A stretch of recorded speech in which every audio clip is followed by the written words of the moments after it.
ক্ষমতা দখলের লড়াই নয়, অনেক ভয় দেখাচ্ছে। ক্ষমতা দখলের লড়াই নয়।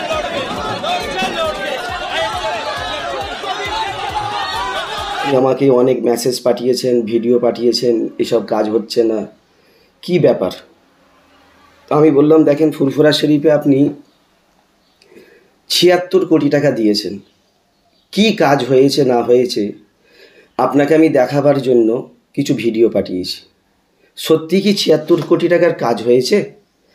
এ উজুখানা থেকে শুরু করে, বাথরুম থেকে শুরু করে, ফুরফুরা শরীফে যেসব মাজার আছে সেসব জায়গায় কোনো বাতি নেই, কোনো উজুখানা নেই। বহু মাজার শরীফে উজুখানা হয়নি, বাতি নেই। এইসব ৭৬ কোটি টাকা কি অরিজিনাল কাজ হয়েছে এটা জানাবার জন্য আমি মুখ্যমন্ত্রীকে বললাম যে এই কাজগুলো কাকে দায়িত্ব দিয়ে করিয়েছেন, কে সে? ফুরফুরা শরীফের উন্নয়ন পরিষদ আছে, সে কে? ব্যক্তিটা কে? কজন আছে? কে? ফুরফুরা শরীফে যে বয়োজ্যেষ্ঠ পীরেরা আছেন বা ফুরফুরা শরীফের একটা কমিটি আছে ১৯ জন, তাদের মধ্যে কেউ নেই কেন? এইসব যখন বললাম, সঙ্গে সঙ্গে উনি ফিরাদ হাকিমিকে বললো, কী গো, তুমি তো চেয়ারম্যান আছো, তো এইসব কথাবার্তা শুনছি কেন, কি ব্যাপার? তো উনি বললেন, না, ফুরফুরা শরীফের অমুক সাহেব আছেন, অমুক পীরজাদা আছেন, তিনার উপরে দায়িত্ব দিয়ে সব কিছু কাজ করানো হয়। তখন সঙ্গে সঙ্গে মুখ্যমন্ত্রী খেপে গিয়ে বললেন, ফিরাদ হাকিম, তুমি টোটাল ডিএমকে নিয়ে ইমিডিয়েটলি ফুরফুরা শরীফে যে ১৯ জন আছে এনাদেরকে নিয়ে বসে সব কাজগুলো করো। কোনো রকম যেন কিছু করতে, কোনো রকম কাজ যেন গাফলতি না হয়। উনি আর একটা জোর করে বললেন, ফুরফুরা শরীফকে আমি খুব মহাব্বত করি, ফুরফুরা শরীফে যেন কোনো কাজ না বাকি থাকে। তখন আমি বললাম, দিদি, ফুরফুরা শরীফে যে হসপিটালটা আছে, পশ্চিমবাংলা স্বাধীন হবার পর সর্বপ্রথম ফুরফুরা শরীফ হসপিটালটা দাদা হুজুর কেবলা করেছেন। গ্রামীণ হসপিটাল সর্বপ্রথম দাদা হুজুর কেবলা করেছেন। সে হসপিটালটা এখন জাঙ্গিপাড়ার আন্ডারে আছে। জাঙ্গিপাড়া যদি ওষুধ দেয় তখন কাজ হবে, জাঙ্গিপাড়া ওষুধ না দিলে ওখানে কোনো ট্রিটমেন্ট হবে না, ওখানে ভালো ডাক্তার নেই। উনি সঙ্গে সঙ্গে আমার সামনেই ফোন করলেন, জানি না যে হসপিটাল ইনচার্জ আছে তাকে ফোন করে বলে, এই ফুরফুরা শরীফ হসপিটালটা আছে, বিরাট উন্নয়ন করো, যেটা দরকার সেটা করো, এবং পীর সাহেবদেরকে নিয়ে যেটা ওনারা বলবে সেটা করো। আর জাঙ্গিপাড়া আন্ডারে না থাকে, ওটাকে আলাদা করে দাও, করে দিয়ে টোটাল ফুরফুরা শরীফের হসপিটালটার দিকে টোটাল লক্ষ্য রাখো। এইসব আলোচনা করার পরে উনি আমাকে বলেন যে আনিস খানের ব্যাপারটা নিয়ে, আমি দেখেন, আনিস খান এর ব্যাপারটা নিয়ে আপনার কাছে আমার তো সবথেকে বেশি রাগ হচ্ছে। যদি বলেন কেন, আমি দিদিকে বললাম, দিদি, আনিস খানকে মেরেছে পুলিশ গিয়ে আনিস খানকে মেরেছে, পুলিশ পাঠিয়েছে হাবলদারকে, পুলিশ পাঠিয়েছে সিভিল পুলিশকে, ওসিকে কি আপনি কোনো জিজ্ঞাসা করেছেন? ওসিকে কেন আপনি সাসপেন্ড করবেন? ওসিকে কেন ছুটি পাঠাবেন? আগে ওসিকে আপনি জিজ্ঞাসা করেন, ওসি কার নির্দেশে পুলিশ পাঠালো, আনিস খানকে ফোন করলো? আমি দিদিকে বলছি, দিদি, আপনি ওসিকে কোনো কিছু করলেন না, আপনি ছুটি পাঠালেন কেন? এর উত্তরটা আপনাকে দিতে হবে। যে মেন আসামি ওখানকার উপপ্রধান হাসু, আপনি তাকে গ্রেপ্তার করছেন না কেন? এসপি, তাকে জিজ্ঞাসা করলেন না কেন? আপনি সিট গঠন করেছেন, ঠিক আছে, আপনি সিট করেছেন, সিটকে কি আপনি জিজ্ঞাসা করেছেন যে তুমি ওসিকে ধরেছো, কেন ওসিকে ধরোনি? সিটকে জিজ্ঞাসা করেছেন এসপিকে ধরেছো, কেন ধরোনি? আপনি দিদি বলুন তো, প্রথম পোস্টমর্টম করেছে আপনার প্রশাসন, পোস্টমর্টম করেছে। প্রথম যে পোস্টমর্টম করেছে তার রিপোর্টে বলল আনিস খান ড্রিঙ্ক করেছিল, মদ খেয়েছিল। তা সত্যি কি সে মদ খেয়েছিল? তাহলে আপনি বললেন, আপনার ডাক্তাররা কি বলল পোস্টমর্টম করে রিপোর্ট করে, যে এ নাকি মদ খেয়ে মারা গেছে। দ্বিতীয় পোস্টমর্টম হলো, সেখানে মদের কোনো উল্লেখ নেই, সেখানে বলছে প্রায় 9 জায়গায় না 11 জায়গায় ক্ষতবিক্ষত আঘাতের চিহ্ন পাওয়া গেছে, মাথার ঘিলু বেরিয়ে গেছে। তাহলে এই যে পোস্টমর্টম যে ভুল করলো, রিপোর্ট দিল, এই ডাক্তারকে কি আপনি জিজ্ঞাসা করেছেন? এই ডাক্তারকে কেন জিজ্ঞাসা করেননি আপনি যে তুমি তথ্য দিলে কেন, ভুল রিপোর্ট দিলে কেন? আপনি একে জিজ্ঞাসা করেননি? দিদি আপনি আমাদের মুখ্যমন্ত্রী, আমি আপনার কাছে এসেছি, আমি মমতা বন্দ্যোপাধ্যায়ের কাছে আসিনি, আমি আজকের এসেছি মুখ্যমন্ত্রীর কাছে। যেই দিন আপনার বাড়িতে যাব সেই দিন আপনার মমতা বন্দ্যোপাধ্যায়ের বাড়িতে যাব, আর আজকে আমি এসেছি মুখ্যমন্ত্রীর কাছে। আপনাকে আমি জানাতে চাইছি, সিট কি করছে না করছে আপনি জানেন, আপনি অভিভাবক, আপনি ঠিক করেছেন, আমি আপনার কাছে জানতে এসেছি। আমি সিটকে চিনিনি, আমি আপনাকে চিনি, তাই আপনার কাছে এসেছি। আর আগামী দিন সিট কি করলো না করলো আমি জানি না, আমি আপনাকে জোর গলায় বলে যাচ্ছি, আমরা সিবিআই চাই, দরকারে রাজ্যপালের কাছে যাব, দরকারে রাষ্ট্রপতির কাছে যাব, আমি আপনাকে বলে গেলাম জোর গলায়। আর আপনাকে আমি বলছি আর একটা কথা, এর শেষ দেখে আমি ছাড়বো, এর শেষ দেখে আমি ছাড়বো। আজকে যারা বলছে কাসেম সিদ্দিকী মুখ্যমন্ত্রীর সঙ্গে মিটিং করলো, কেন আমি মুখ্যমন্ত্রীর কাছে যাব না? আমি কি মমতা বন্দ্যোপাধ্যায়ের কাছে গিয়েছি? আমি তো মুখ্যমন্ত্রীর কাছে গিয়েছি। সে সিট গঠন করেছে, সিট কাজ করছে না, সিট ভুল তথ্য দিচ্ছে, সিট ভুল কাজ করছে, ডাক্তার ভুল পোস্টমর্টমের রিপোর্ট দিচ্ছে। তো যার ডাক্তার, যিনি অভিভাবক, যিনি মুখ্যমন্ত্রী, তাকে জানাতে হবে না? আজকে যদি প্রধানমন্ত্রী ব্যাপারটা হতো, আমি প্রধানমন্ত্রীর কাছে যেতাম না? অবশ্যই যেতাম। তাহলে আজকের আমি মুখ্যমন্ত্রীর কাছে গিয়েছি, অনেক বড় বড় অনেকজন কথা বলছেন, আগামী দিন যখন আমি প্রধানমন্ত্রীর কাছে যাব তখন আমাকে বলবে ইনি বিজেপির লোক, টাকা খেতে গেছে। আমার কি টাকার অভাব? কিসের অভাব আল্লাহ দিয়েছে? আমার টাকা দরকার নাই, আমার ইজ্জত সম্মান আল্লাহ সব থেকে বড় জিনিস দিয়েছে। কিসের টাকা বলছেন? টাকা টাকা টাকা টাকা করছেন, সব জিনিসের টাকা। একটা কথা আমি আপনাদের ভালো করে বলি, যারা উল্টোপাল্টা কমান্ড করছেন তাদেরকে বলছি, যখন রেজাউল করিমকে মারল, আমি ফুরফুরা শরীফের বহু পীরজাদাদেরকে বললাম চলো রেজাউল করিমকে মেরেছে, আমরা যাই গিয়ে প্রতিবাদ করি। কোনো পীরজাদা বেরোলো না, আমি একা রেজাউল করিমের বাড়িতে গেলাম, তাকে পোস্টমর্টম করালাম বারাসাত হসপিটালে। পোস্টমর্টম করিয়ে তার বডিটাকে গাড়িতে তুলে গাড়ির ভাড়াটা পর্যন্ত আমি দিয়েছি। আপনারা নিশ্চয়ই দেখেছেন মিডিয়ার মাধ্যমে, সোশ্যাল মিডিয়ার মাধ্যমে দেখেছেন। দ্বিতীয় কথা হলো, বাদুড়িয়ায় ঝামেলা হলো, ভাইদেরকে বললাম বাদুড়িয়া বিরাট ঝামেলা হচ্ছে চলো, সেখানে বাদুড়িয়ায় কেউ গেল না, আমি গেলাম। মাওলানা রুহুল কুদ্দুসকে গুলি করলো ভোরবেলা, কোথায়? ক্যানিং হেড়োভাঙায়। আমি অনেক পীরজাদাদেরকে ফোন করে বললাম, যারা আজকে বড় বড় কথা বলছে সেই সব পীরজাদাদেরকে আমি ফোন করে বললাম যে চলো মাওলানা রুহুল কুদ্দুসকে গুলি করেছে, চলো যাই গিয়ে একটু দেখি কি ব্যাপার। কোনো পীরজাদা গেল না। আবার পীরজাদার বললো না ওসব ঝামেলায় যাওয়া যাবে না, ঝামেলায় গেলে জড়িয়ে যাব, যে তুমি মরছো মর্গে যাও, আমরা যাবো নি, যাও।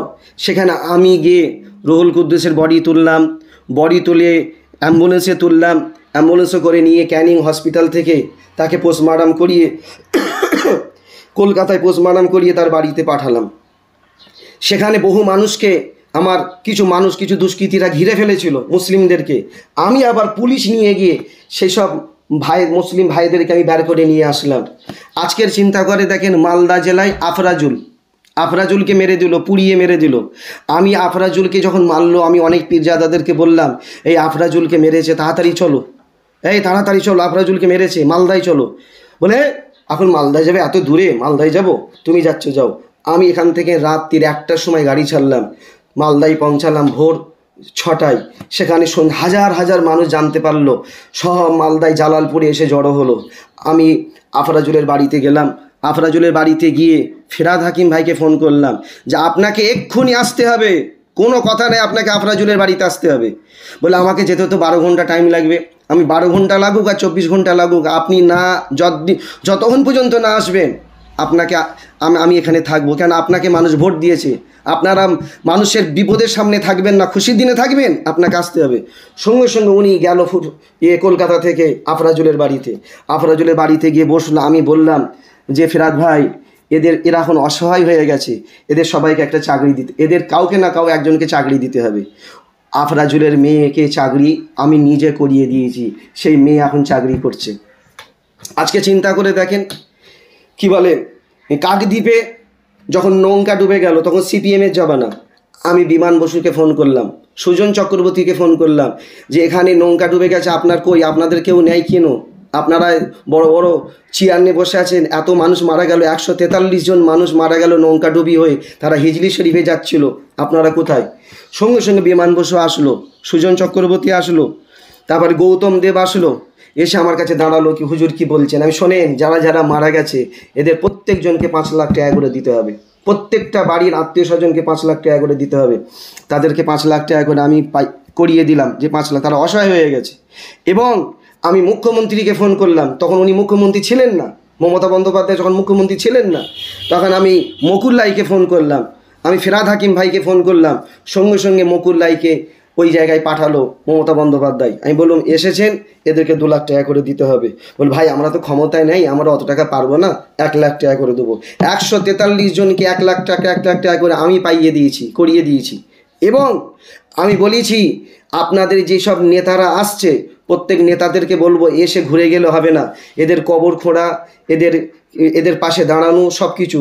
এবং ওরা পোস্টমর্টম করবে বলেছিল সিপিএমের জমানায়, বললো পোস্টমর্টম কাকদ্বীপে হবে না, ডায়মন্ড হাওড়ায় হবে হসপিটালে। আমি না, ডায়মন্ড হাওড়ায় নিয়ে গেলে লাশ গায়েব করিয়ে দেবে, লাশ গায়েব হয়ে যাবে। আমরা কাকদ্বীপের ঘটনা হয়েছে, এই কাকদ্বীপ হসপিটাল আছে, এখানে পোস্টমর্টম করতে হবে। তাই আমি এখানে পোস্টমর্টম করিয়েছি। সবার বাড়িতে বাড়িতে আমি লাশ নিয়ে গিয়ে আমি জানাজা নামাজও পড়িয়ে এসেছি অনেকজনের। তা আজকে যারা এই, আপনাকে আর একটা কথা মনে করিয়ে দিই, আঙ্গারিয়া, ছোট আঙ্গারিয়া সিপিএমের জমানায় মারপিট হলো, 2 জনকে গুলি করে মেরে দিল। সেখানে আমি ফোন করলাম শুভেন্দু অধিকারীকে, তখন শুভেন্দু তৃণমূলের ছিল। শুভেন্দু অধিকারী আসলো ছোট আঙ্গারিয়ায়। আমি বললাম ভাই আজকে এদেরকে মেরেছে, আপনারা কি করবেন দেখেন। আজকে বলেন এই কিছুদিন আগে আপনাদের বোস্টম মোড়, পশ্চিম মেদিনীপুর বোস্টম মোড়, ফুলবেড়িয়ার আগে অর্থাৎ চমকাইতলা পার হয়ে বোস্টম মোড়ে খেলা হচ্ছিল, ফুটবল খেলা। কিছু সমর্থন গাড়ি নিয়ে যাচ্ছিল, মানে ট্রাকে করে। ট্রাকটা ওই বোস্টম মোড়ের কাছে উল্টে যায়, ওখানে 4 জন না 5 জন মারা গেল। খবর পেতিয়ে আমি ছুটে গিয়েছি ফুলবেড়িয়াতে, বোস্টম মোড়ে গিয়েছি। কই সেই দিন তো কোনো পীর সাহেব ছিল না, কোনো পীরজাদা ছিল না। তো সব জায়গায় কাসেম সিদ্দিকী। আর আজকে কাসেম সিদ্দিকী মুখ্যমন্ত্রীর কাছে গেছে বিচার পাওয়ার জন্য, মেন আসামিকে ধরার জন্য মুখ্যমন্ত্রীর কাছে গেছে। আজকে সেই কাসেম সিদ্দিকীর পিছনে উল্টোপাল্টা কথা। আর তখন এত জায়গায় তোমরা যাওনি কেন?